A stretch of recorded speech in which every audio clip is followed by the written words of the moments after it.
Vale, soy Jesús Ibáñez López y esta es mi defensa del TFM realizada en la Universidad Europea del Atlántico, estudio de los conocimientos de alumnos de secundaria del IES Albericia sobre alimentación. Este trabajo está dirigido por Sergio Trigo Santos y está realizado para la convocatoria de julio de este mismo año 2022.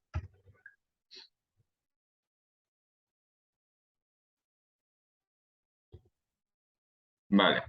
El trabajo ha sido realizado dado que en mi experiencia de prácticas vi que los alumnos no tenían una buena alimentación, muchos de ellos habían desarrollado sobrepeso y los que no lo habían hecho podría derivarse en problemas graves para su salud cara al futuro si no cambiaban su alimentación. También en el instituto solo se les ofrecía comida basura y no parecía que tuviesen conocimiento sobre lo importante que es una correcta alimentación. Con esto, los objetivos del trabajo serían analizar los conocimientos que tienen estos alumnos de diferentes grupos, aumentarlos con un taller y analizar si en el currículum de secundaria, si en la educación obligatoria se trata el tema de alimentación de forma adecuada y si este pues verdaderamente sirve para algo a la hora de mejorar sus conocimientos de alimentación. Es un trabajo de investigación-acción, por eso tiene esta parte inicial de análisis y luego la parte que sería de acción con los alumnos, que sería el taller, el propio taller. Vale, el lugar donde se realizó estos proyectos es en la Albericia, un instituto de Santander que está en las afueras, en un barrio del mismo nombre, un barrio tradicionalmente obrero, por lo que muchos de los alumnos tienen dificultades familiares y se realizó con los siguientes grupos, que serían el primero de eso, 4 grupos, de tercero, 2 grupos, un grupo de primero de bachiller y otro grupo de compensatoria, que tuve la suerte de poder hacer el taller con ellos. ¿Cuál es el esquema del trabajo? Pues está organizado en las tutorías. Lo ideal sería haberlo hecho en las clases de biología, pero debido a que el currículum oficial de biología ya estaba realizado, la programación y mis profesores ya tenían idea de lo que van a estar haciendo las semanas en las que yo tenía las prácticas, pues no quería robarles tiempo de lo que serían sus sesiones de una asignatura que repercute a la nota de los alumnos. Entonces decidí hacerlo en tutorías, 2 semanas diferentes, 2 sesiones. Primera sesión, un Kahoot. Sería la parte de análisis. Con el Kahoot es una herramienta virtual con la que puedo analizar cuáles son los conocimientos de los alumnos a través de unas preguntas. Para ellos sería como un concurso para saber cuál sabe más y a mí me sirve para saber cuál es su grado de conocimiento. Luego una exposición oral, así pues aprovechando esos minutos que quedarían sueltos para tratar la información más importante sobre los alimentos y hacer como una introducción a lo que luego sería la sesión 2 que sería una práctica de laboratorio la siguiente semana en la hora también de tutoría. Vale, el Kahoot sería la primera parte. Estos fueron los resultados. Como vemos, primero de la ESO no tuvo mucha media, menos de la mitad de los alumnos, bueno, perdón, un poquito más de la mitad, el 52,3%, eh, perdón, eh, acertaron el 52,3% de las preguntas. Entonces, no es una media muy alta, fallaron muchas preguntas, pero el resultado de compensatoria es aún más preocupante, acertando solo el 41,6% de media. Luego la cosa mejora un poco en tercero de la ESO, donde es el 62%, y aún más en primero de bachiller, al 66,8%.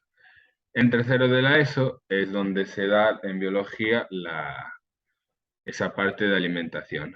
Parte del temario de biología es un tema sobre alimentación, por lo que era de esperar que sus conocimientos fuesen algo mayores.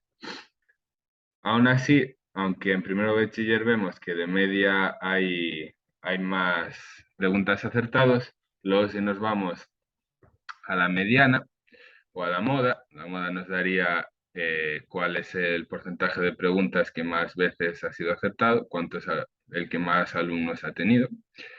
Vemos que en primero de bachiller es más baja que en tercero de la ESO, por lo que podemos deducir que hay un grupo de tercero de la ESO, un grupo de alumnos que tienen más conocimientos que los de primero de bachiller, pero que el resto de sus compañeros, al ser un grupo más diverso, pues los disfrazan y parece que todos los de primero de bachiller tengan más conocimientos que los de tercero de la ESO. No pasa esto con primero de ESO y compensatoria, cuyos resultados siguen siendo más o menos los mismos. Los de compensatoria mejoran un poco, lo que indica que hay uno o dos alumnos que tienen más conocimientos que los demás. Hablando de esto de la diversidad dentro de los grupos, podemos observar la varianza. La varianza era también de esperar, es muchísimo mayor en primero y tercero de la ESO que en compensatoria y bachiller. Al final, primero y tercero de la ESO es la educación ordinaria, porque, por lo que los alumnos que están estudiando estos cursos son de todo tipo, de todos los niveles, mientras que en compensatoria es donde se derivan a los alumnos que tienen más dificultades, por lo que todos sus alumnos van a ser alumnos que no tienen una motivación alta para estudiar. Mientras que en primer bachiller pasa un poco lo contrario, los alumnos que no tienen esa motivación para estudiar se han quedado atrás y primer bachiller ya está orientado hacia estudios superiores, por lo que son alumnos más aventajados, por decirlo así. Esto hace que sus conocimientos tengan menos variación, que más o menos al ser el mismo tipo de estudiantes, sus conocimientos sean similares.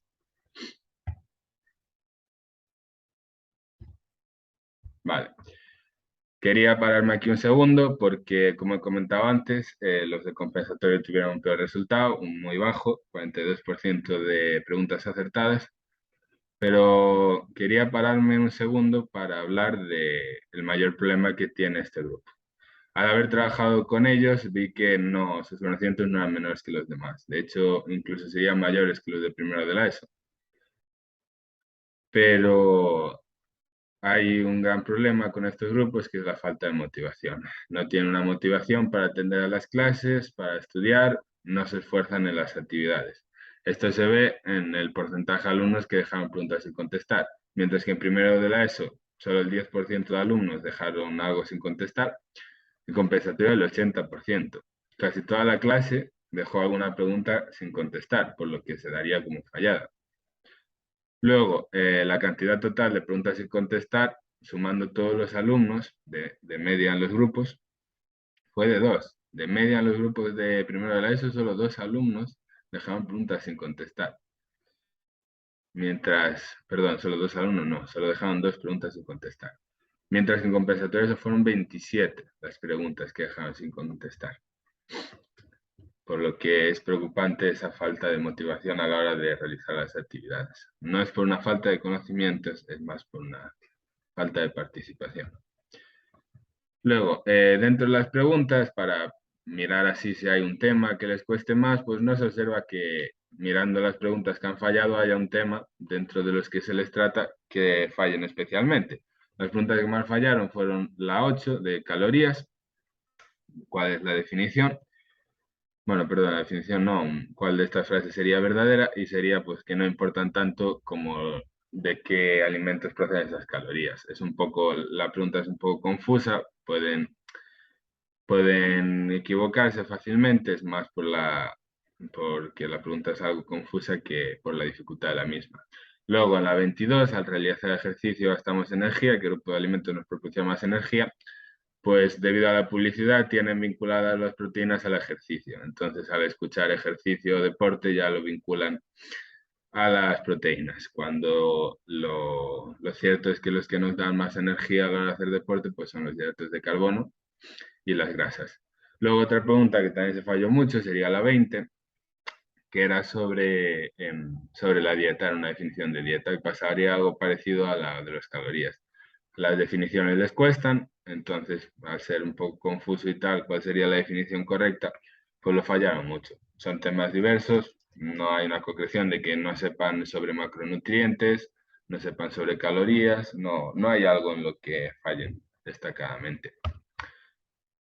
Luego, En la exposición oral, pues era lo que comentaba, era pues como hacer así tiempo, dado que dependiendo del acceso a dispositivos móviles o a los Chromebooks del centro, pues me podía hacer que la actividad tardase más o menos, o debido a cómo se desarrollase el Kahoot, pues esta era más moldeable. Entonces les hablaba así de forma muy amena, teniendo más una charla que una exposición, sobre cuáles serían pues la información más importante que les pueda sobre alimentos. Son diapositivas muy sencillitas, con preguntas que les motiven a participar, imagen, poco texto, muy ameno. Ninguna de las exposiciones duró más de 20 minutos, así cortas.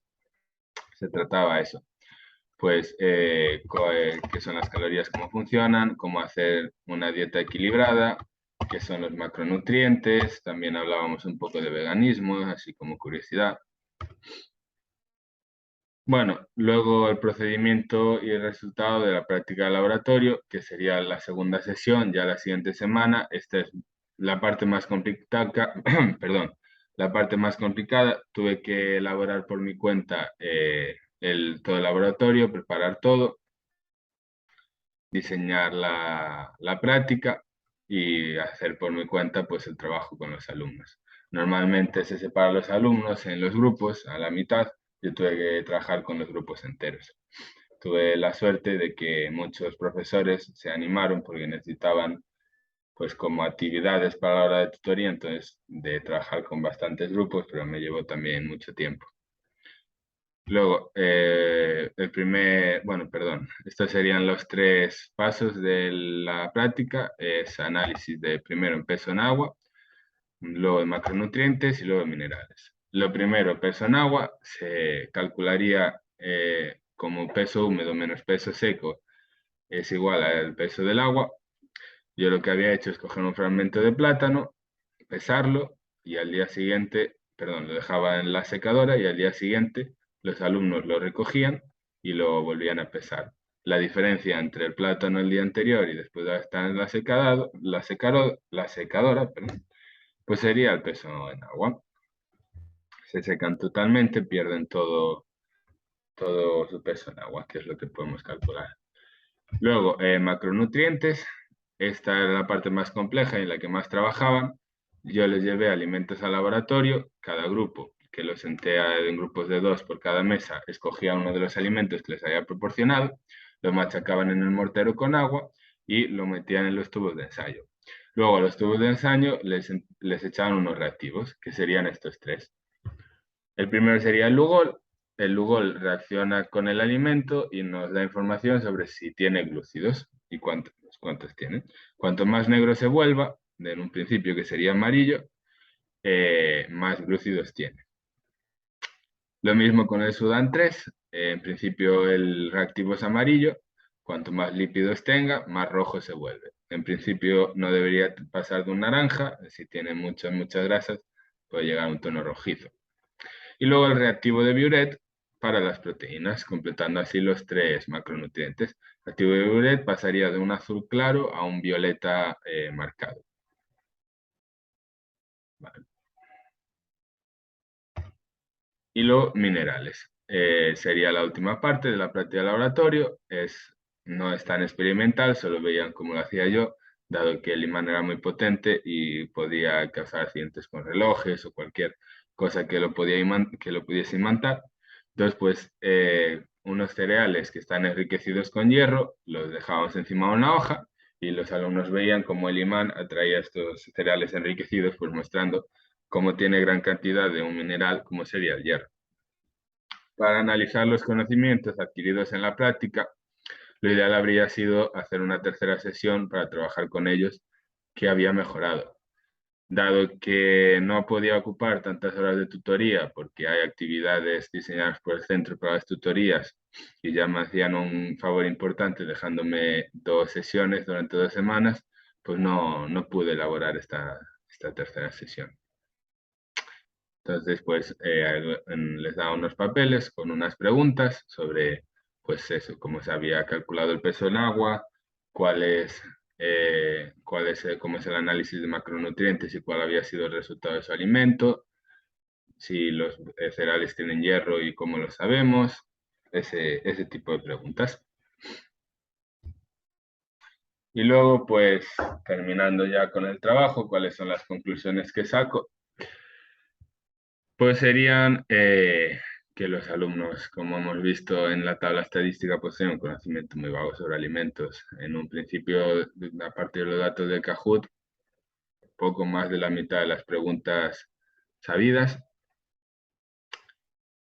Luego, también podemos saber que tratar la alimentación en el instituto es algo útil. Como hemos visto en tercero de la ESO, el aumento de preguntas acertadas es considerable, pero podemos deducir que sí que les ha ayudado, que al menos pues tienen como esa base para poder realizar,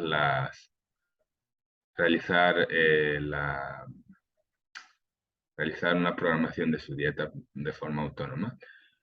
Y luego, dado que, como comentamos también en la tabla estadística, los alumnos de primer bachiller pues, no aumentaban mucho sus conocimientos, pues podemos también deducir que no se interesan demasiado, una vez acaban la educación obligatoria, por seguir informándose sobre este tema.